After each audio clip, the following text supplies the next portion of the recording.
Mickey Car Beauty. I'm Mickey, and on my channel I like to review luxury makeup and skincare. Today I will be reviewing the Cle de Peau Radiant Cream Foundation. If you're interested, then keep watching. In today's video I will be cutting in and editing some footage of my first impressions of this Radiant Cream Foundation. And then at the end you'll see me again with my final thoughts. But I had a chance to use this over the past couple of days, and also we're testing a couple of different other foundations. So I just wanted to give you my final thoughts on that, but I'll cut to the application of the foundation. The Cle de Peau Beauty Radiant Cream Foundation. Now this released last year primarily in Asia and Europe, and I saw a review by Deborah, the edit by DH, and I'll link her video below. I ended up getting this at Cosbar, C-O-S-B-A-R, and I think they are a UK-based company.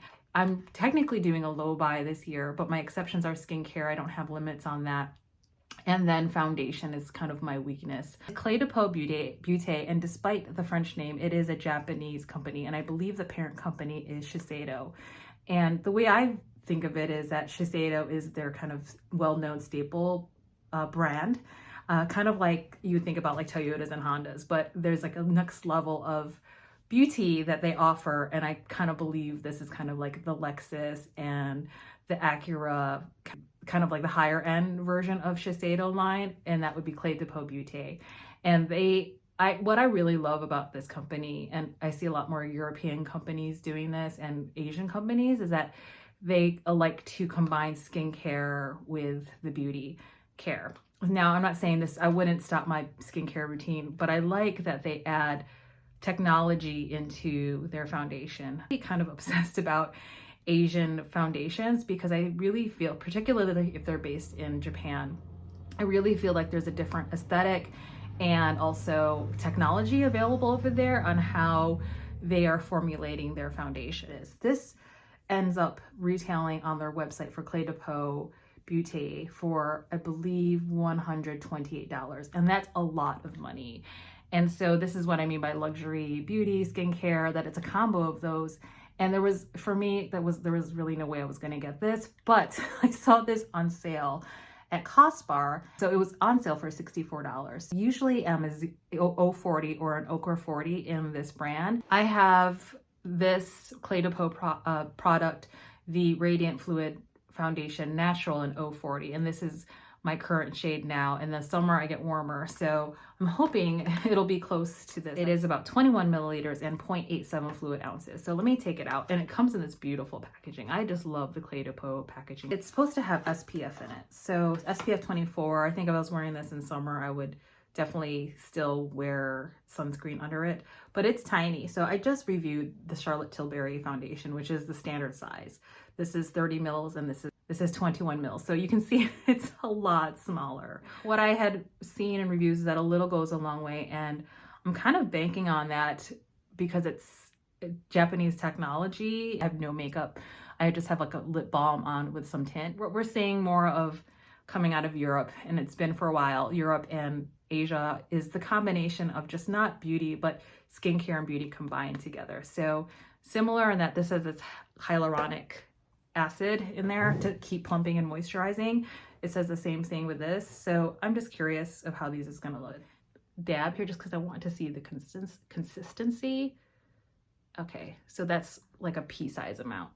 And what I want to do is combine, see this next to this color just to see the shade match. So this is 040 also in Radiant Fluid Foundation Natural. And this is probably one of my favorite foundations from last year. Okay, so that's this one here. The Radiant in the glass is this one, and this is 040. So you can see it's a little bit runny, but this almost looks liquidy, and this almost looks like it's a gel consistency. And you probably, I don't know if you can see that in here, but it almost looks like the Radiant one, the Radiant Fluid looks a little bit more neutral. This could have a bit more red in it. So we'll see. I'm not going to use any primer, and what I'm going to do is again do this wear test where I use one side with this brush and then the other side with this.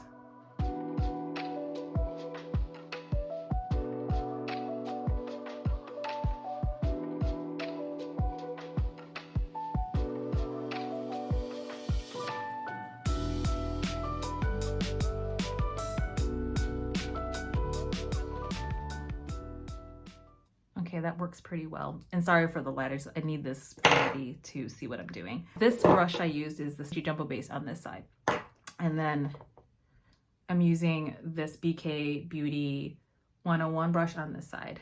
So again, it's about a little pea size. I'm actually gonna put less and see. I think less might be more with this foundation. This is why there's not a lot of it in that tube.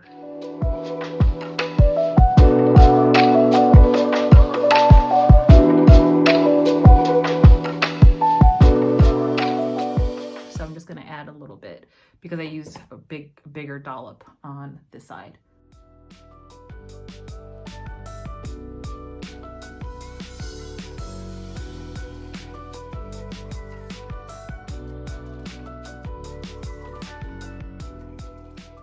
Okay, let me get in close so you can see. It's definitely a radiant foundation. It is beautiful. So it definitely has more coverage than the Charlotte Tilbury. It definitely is radiant, dewy looking. This foundation looks more like radiant from within, but this is definitely like on the surface, very dewy. I am glad that I did not put any primer down. I'll wear test it again with primer and let you know. And so again, that was just really 2 small dollops for this entire face. What I did next is I used my Kosas Concealer 6.2N underneath, and then I primed my eyelids with Hourglass Eye Primer. And what I'm doing now is taking my Sisley powder and Matte 2 and powdering under the eyes and the eyelids. Okay, so what I'm going to do is, I can tell already this is probably too radiant for me. And what will happen right now, if I do not powder down this foundation, that is going to be really, really oily. So it doesn't mean that it doesn't work for me. I have radiant foundations. And so what I do is I just powder it down, and then throughout the day, it just looks really beautiful. My technique, this dispenser for Sisley is terrible. So I just take my powder puff, and there's some on here, and I just take my Wayne Goss airbrush and just dab it on. And I love this airbrush because it's squirrel hair. And so it's very, very delicate. I can get into the crevices really great. And then one thing I'm noting is that I'm getting really excited because this foundation did not settle into the pores of my nose. If folks have seen my review of my first impressions and review of the Charlotte Tilbury foundation, I noted that the foundation settled into my pores right away. And that's usually a marker of a foundation that may or may not be super long lasting for me, but that's okay. I just have to know which foundations I'm using for what purpose throughout the day. So you saw me powder down this foundation. It's looking beautiful. What I did notice, if people want a really quick comparison, is that I really like this because it's $44 for a foundation. It's much more affordable for a dewy, radiant glam. I won't even say this is dewy. This is radiant. It's kind of a radiant lit with from within.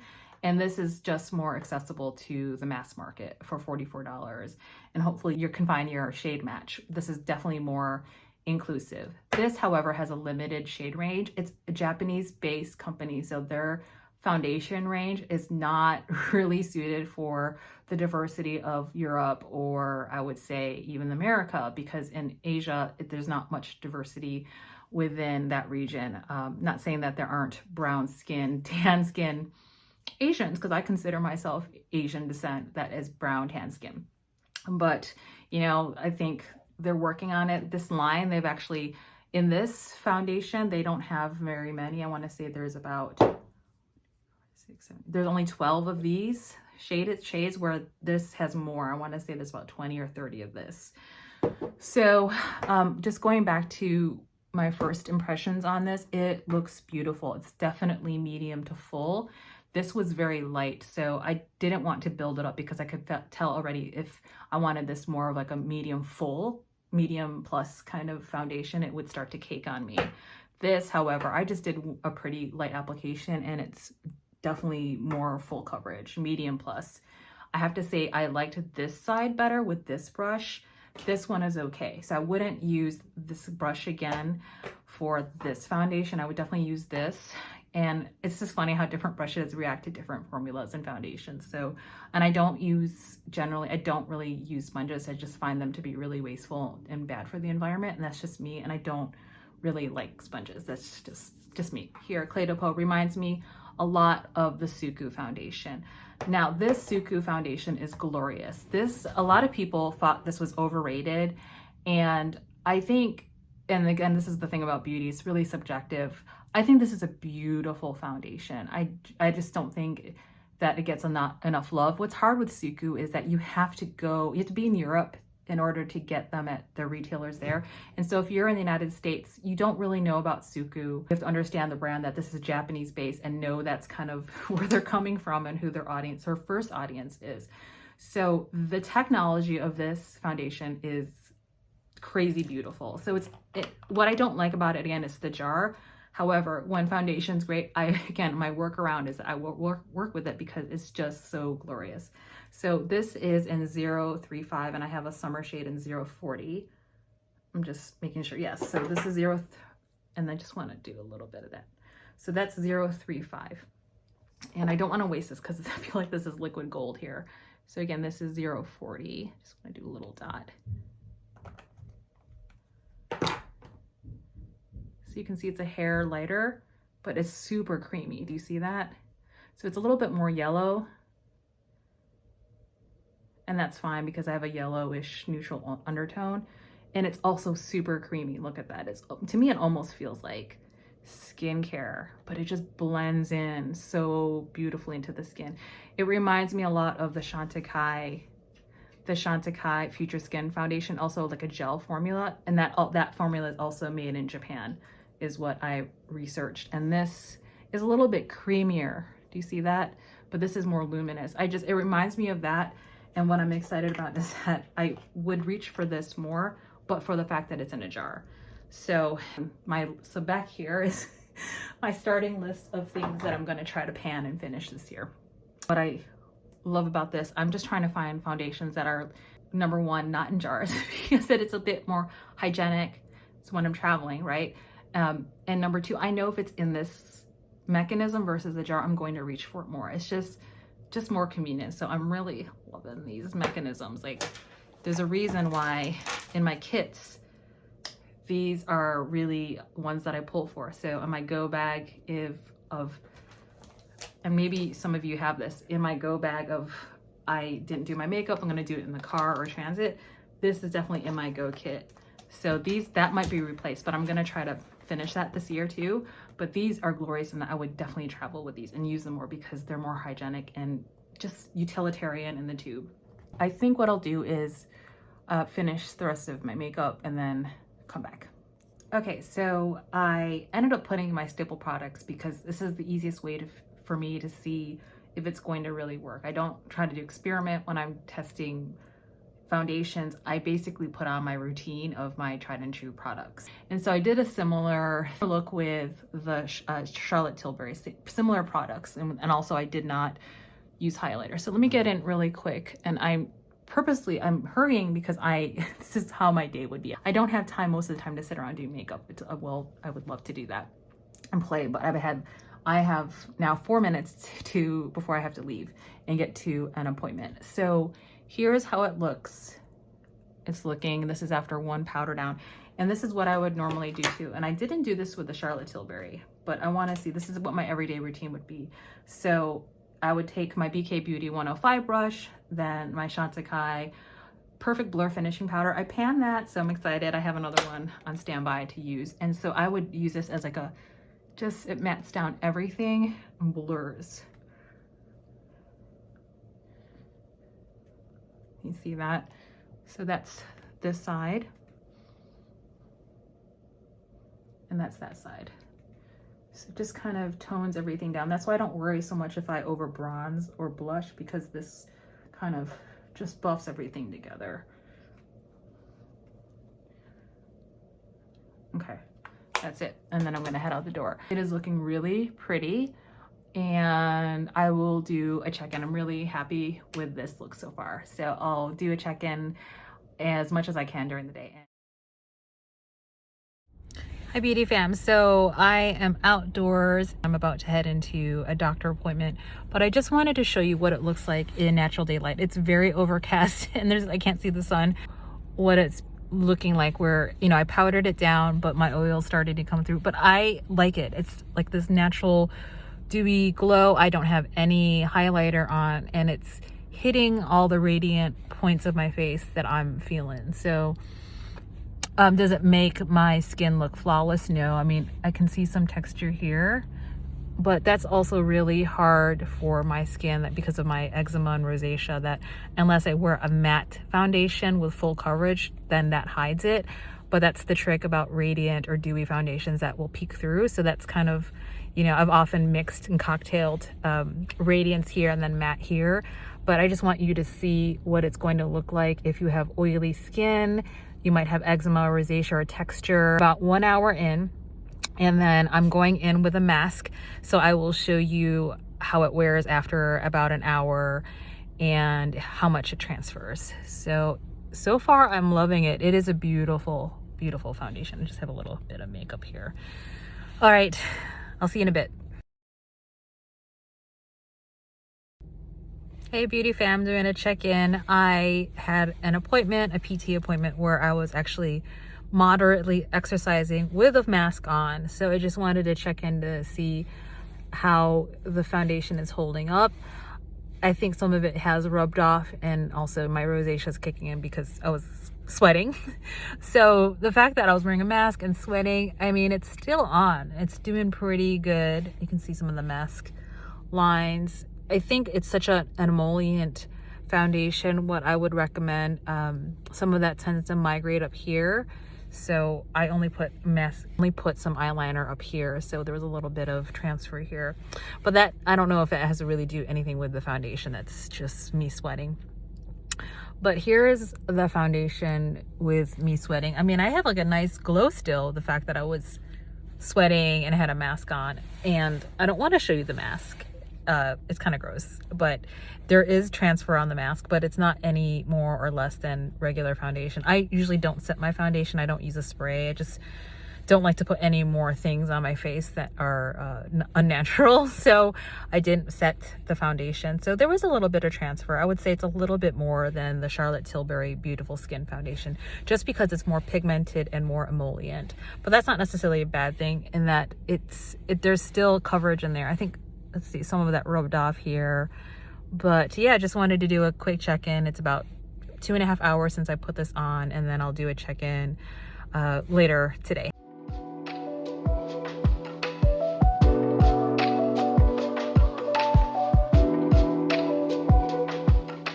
So it's been a couple days since my first impressions of the Cle de Peau Radiant Cream Foundation.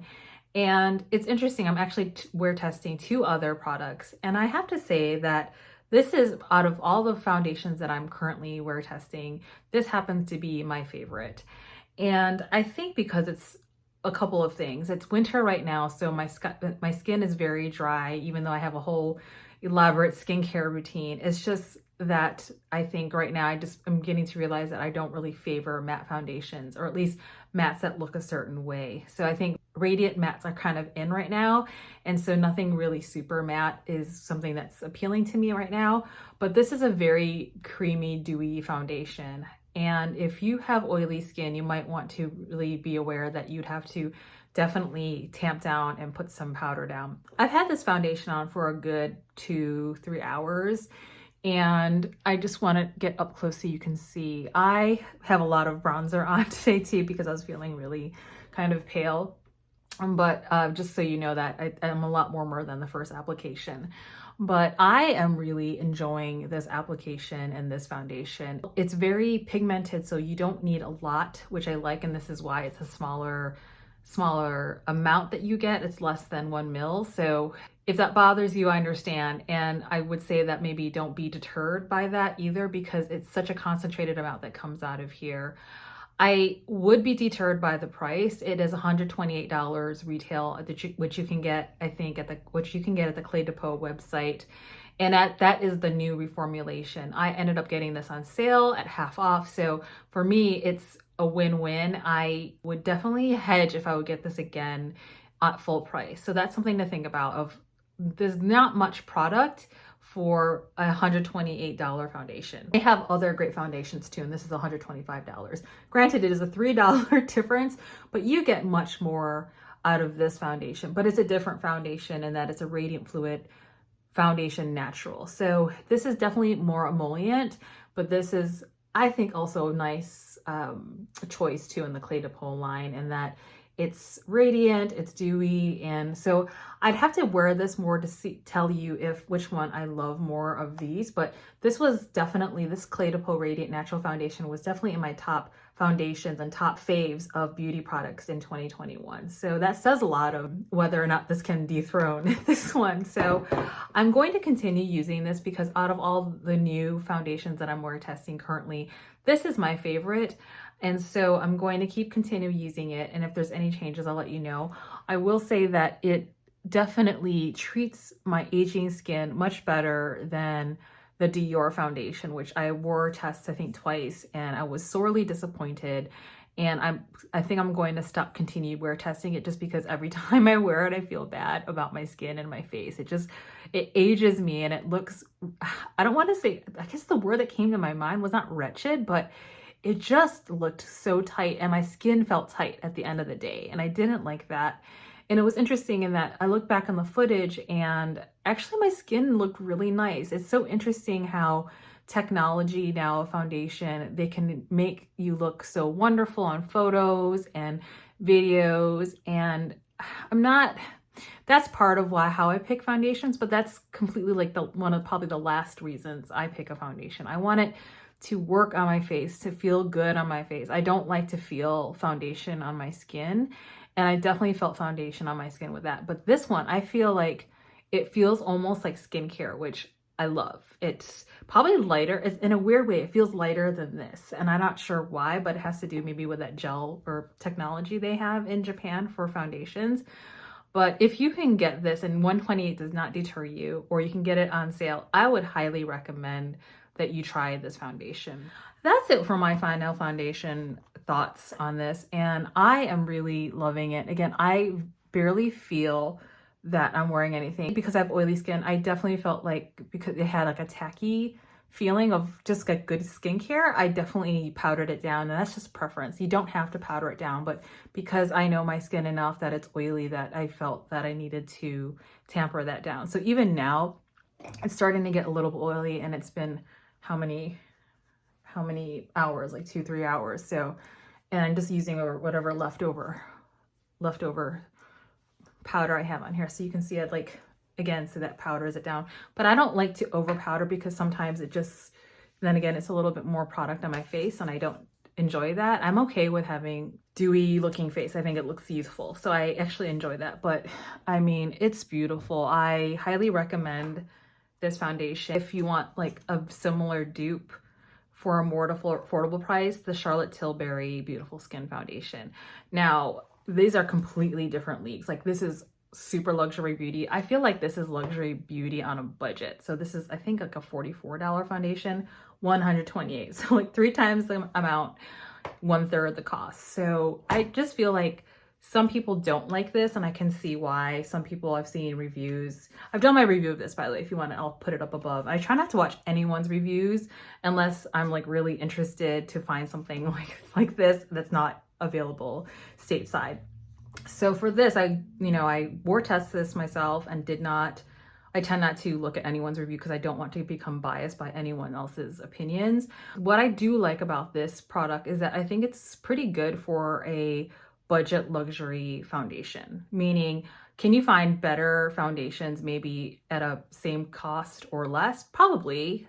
I think people have high hopes on Charlotte Tilbury just because she has a certain aesthetic, and I did not get on with her other foundation. So this is the first one that I actually probably will keep continuing to use it, because for me, I'm afraid to use this up right away. So on the days where I want that kind of feeling of this, I probably will reach for this, and that it's healthy, dewy, radiant looking. And this is what I said in my review in a nutshell, that for $44, this is a pretty good, beautiful skin budget luxury foundation.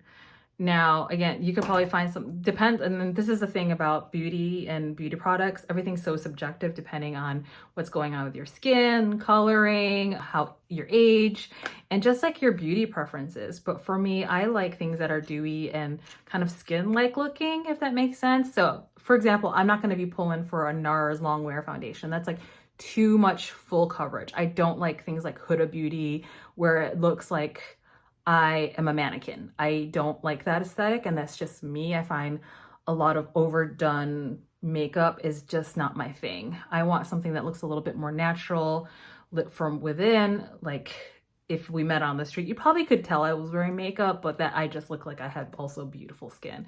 Hence this product. So I think that's it for my review. You know, you think you can't go wrong with this. This is like luxury. You know, I definitely love this one. I really like this one, but I also know this did not work for everybody. This wear time is better. This starts to break down like at 4 or 5 hours for me, where I start to see the pores here. It's not so cute, but again, I'm just always like, I'm wearing a $44 foundation. If I was wearing a $128 foundation, I would be really upset because I paid a lot of money, or at least $64 for this, knowing that it's a luxury high end. Like, if that's how much they're charging, that's how they better perform. Whereas this, I'm getting the, you know, the Honda version versus like the Acura sports car. That's it, beauty folks. If you haven't subscribed already, please consider subscribing, commenting below, liking, and it helps my channel out. And as always, be very kind to yourself and others, and just be you. And I'll see you in the next video. Take good care. Bye.